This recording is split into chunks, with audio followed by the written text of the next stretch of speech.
Is it an instant overreaction to say I saw something I didn't like long term? Nope. Because I've been doing this for a while. I'll tell you why I feel that way in just a second here on Locked On Jaguars. You are Locked On Jaguars, your daily Jacksonville Jaguars podcast, part of the Locked On Podcast Network. Your team every day.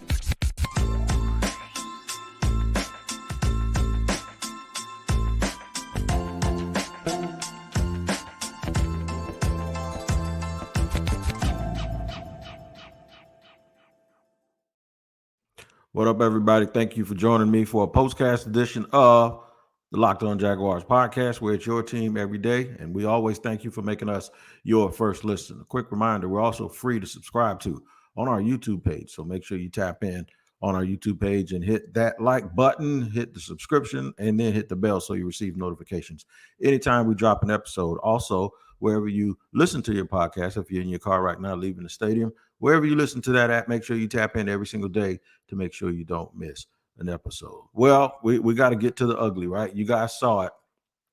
And the diagnosis, in my opinion, is a lot worse than what you think it is. So there are going to be a lot of people that think that this is a big time overreaction.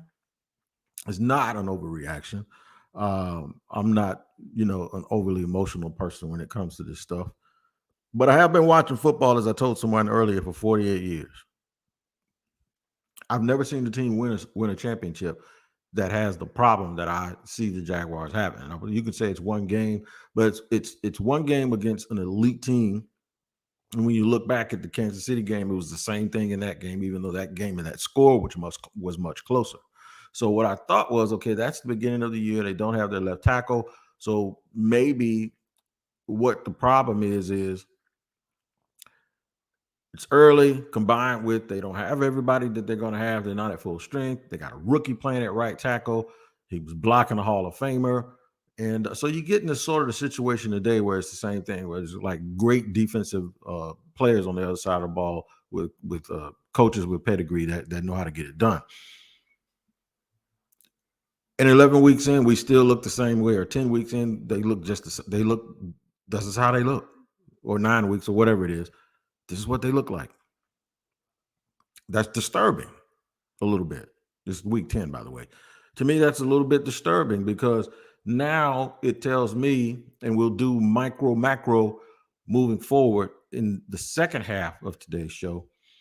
But now it tells me that, okay, they probably won't win it this year. And if you start looking at if they don't win it this year, who are they going to have in the trenches on the offensive line 2 years from now, next year? So you could argue that 3 of their starters, as currently constructed, won't be here. See, the trenches take a long time to fix. Not when I say a long time, I'm talking relatively speaking. Quarterback obviously takes a long time because there aren't very many really, really good ones, right? But the trenches of the offensive line, it takes a minute, man, because you don't usually get like the 1 or 2 great players that you need on the offensive line. They're usually never free agents. So that means you got to draft them and you have to develop them. And that's over a period of years. It's not like, 1 year, even though the Chiefs did a good job of it a couple of years ago. So if it's not this year, and let's just say maybe 2 of the linemen that are currently on the team, and some of y'all might think it's less. I see the comments have tripled since I said that because I guarantee you there's some people that think they may only have 1 guy, and that's questionable. That's a championship line. Like, when are they going to be ready to face a really good team? And I said this all year. In case you're new here, one of the things I've always said was since we believe and we've given the team the benefit of the doubt, and we saw, and they said, we like our group, we're going to stand pat. And they made a playoff appearance and won a game and then showed themselves to be on track to do something, even in a loss against the Chiefs. We said, okay, now we get to judge them just against good teams. And I think I've done a pretty good job of doing that because I haven't been super, super critical of them for not playing clean. And what I mean by playing clean, nothing is going to be perfect, but you would like one virtuoso game to let you know that you can walk and chew bubblegum at the same time, and that you can put it all together, all of the things that you work on. We haven't seen it, but they were 6-2. They were 6-2. That I'm like, it's whatever, because I realized that when they get put in a situation where they got to play a clean game, if they can do it, then great. Do it when you need it the most. Obviously, through 8 games, they didn't really need it 6 times because they hadn't really played cleanly. But now it starts to make you think a little bit. Now you start to wonder, not only when they play these elite teams, they don't look like they'll ever beat them. I was wrong about Spence and Crawford. I won't be wrong when I say this. A lot of people believe that those 2 guys fought again. It was so bad, the results are going to be the same. If the Jaguars lined up right now and played the 49ers 20 straight times, they wouldn't beat them once. And that concerns me. Ponder this before I get to segment 2. If you had to reach into a bag, if they put both of these teams' players in a bag and you had to reach in, grab the 10 best players out of that bag, how many of them are Jacksonville Jaguars? Ponder that as I let you know that today's postcast is sponsored by the Gametime app. That's right, Gametime.co.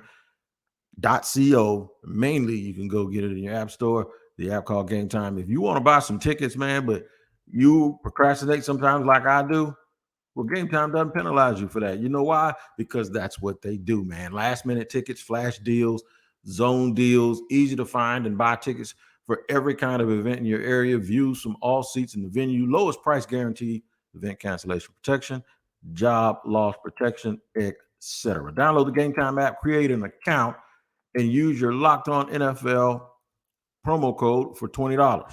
That's right, off your first purchase. Terms apply. Again, create an account and redeem the code Locked On NFL. That's locked, LOCKED on NFL, all one word, for $20 off.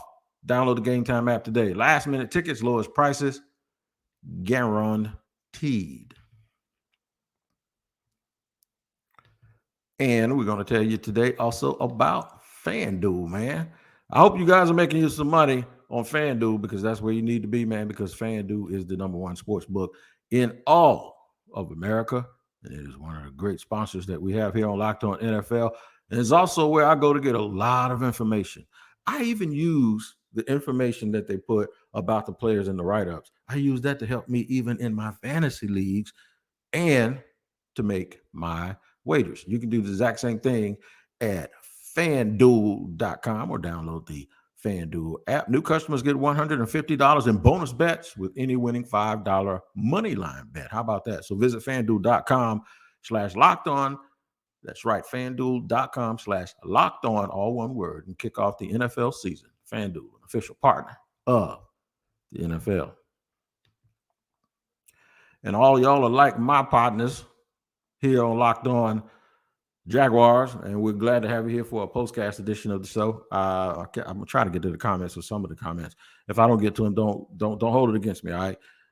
First of all, I'd like to say this: there's a certain specific trait here in Jacksonville. I can't describe what it is with the fans, with the Duvalians, right? And it goes over sometimes and spills into social media. Somebody told me y'all out there beefing and over each other. Jags get in one little bit of, they step in one little bit of stuff. And y'all out there beefing over stuff that y'all posting on social media, talking about getting together and throwing hands. Man, y'all stop that foolishness. Come on now. This the OG just asking y'all, man. Just relax. That's the thing I love about y'all, but it'll backfire when it gets hot around here, man. Y'all chill out, man. All y'all are Duvalians and we good. Micro, macro moving forward. Micro, they can win the game next week. They can get back on track and win and still show up and be a 12-win team, right? What we've been saying this whole time is, do I think they are capable of winning a championship? No. I think they have too many things going wrong. I think even today, a little bit schematically, they were kind of exposed, and the 49ers, made them do some things that they can't do. Everybody thinks that when they say make Trevor play quarterback and go through his progressions, that they're saying like he can't progress. That's not, I think it's make him go through his progressions and don't give him time to go through those progressions because our defensive line is better than their offensive line. If we take away the first read, and we know what it is because we are football coaches too, right? We take away the first read and make him go to the second one. If we do good enough job guarding the second one, by the time he turns to look for his third one or he tries to run, our really, really good pass rushers have freed themselves from the shackles of the offensive line, and they're hunting him now. Common sense. So it may also indicate that Trevor needs to process things a little bit faster and stop trusting his physical ability so much. And what you hope doesn't happen is he stops trusting his offensive line and starts bailing, because if that happens, he gets happy feet, and then you get the mistakes. Macro moving forward, that's the picture that concerns me the most. That is the one that I have been basing my instant, some would call it overreaction on. I don't think they're elite enough across the board to be a team that's going to consistently challenge for a championship. I think they're good enough and they're well coached enough, and they have a lot of the intangibles and a lot of the things that and I'm going to tell you why I don't think this is an overreaction either. They have a lot of things that, culture, like-minded players, all of that stuff to be really, really solid, right? It was side by side today. You saw what elite players are. You saw it. They got a bunch of them. And I know somebody will sit there and say, but they're going to have to pay for all of that when everybody's cap numbers get right, blah, blah, blah, whatever. I don't care about all of the structure of all of that stuff. What I'm saying is, I sincerely believe that is championship level stuff there. And you're going to look up late in December, early January, whenever you see those last four teams that's going to vie for who's going to play in the Super Bowl, you're going to look up and you're going to see four teams that have similar qualities to that. And right now, the Jaguars don't have it. And it starts with the fact that when things aren't going right, you can't just get back to the basics. I said last week, it wasn't about scheme, it was about execution. Well, in order to execute, you got to be good enough to do it, because there's people trying to keep you from executing, right? And whoever can will their way over the other person, it's all about one-on-one stuff. And that question has to be answered eventually. That's like putting the two best fighters who have never fought together in it's like a joust. It's like watching Game of Thrones and you see two dudes or whatever that thing is when they're on the horse with the spear. At some point, who's the strongest is going to show up, and you got to win your share of the battles. The Jaguars had no shot at winning their share of not one battle in the trenches at all, with the exception of Trayvon Walker. And by the way, in a game where it's mano a mano, ain't nobody tricking nobody. Well, they scheme them up some on offense, but I mean, in the trenches with your man against me, guess who looked like he was one of the 3 or 4 best linemen on the field today? Trayvon. You know why? His talent level. And that's the point that I'm making. Are the Jaguars talented enough? Do they have enough big physical run jump athletes? We thought, all the talk about these traits and Trent Baalke. That's why Trent Baalke is on that thumbnail, because this falls back on him. Because if they aren't good enough long term, and they've had 3 off seasons where he's been the GM, does he need more? How long does it take him to get it? How come this isn't? And that's why I say it's not an overreaction. And I'll get this out real quick before we end the show. They could have lost 34-3, shot themselves in the foot like they did a lot today, and to another team like last year against Detroit, and when they got smoked, and I was like, you know what? Bad day at the office. Don't worry about it. And they got beat physically. But my expectation level back then wasn't what it is now. And that's what I'm talking about. My expectation level now goes to everything that they do when they play a good team is going to tell me who they are. Like, to their core. What happened today would happen every single time. You just got to know when you ain't going to win that fight. And that's one of those times. They cannot win a championship with teams like that in their way. They're not good enough. The players that are their frontline players aren't good enough. They're not good enough to make Trevor not look good when he's not on, and when he has to struggle a little bit and he has to grind through it. He even their best player doesn't look great. Even ETN didn't look great. The 49ers players that are their great players look great. Name them. All of them. Debo, Kittle, even their quarterback, right? Bosa, McCaffrey, they all showed up. Again, okay, this is what it is. Let's show up. Jaguars didn't do it.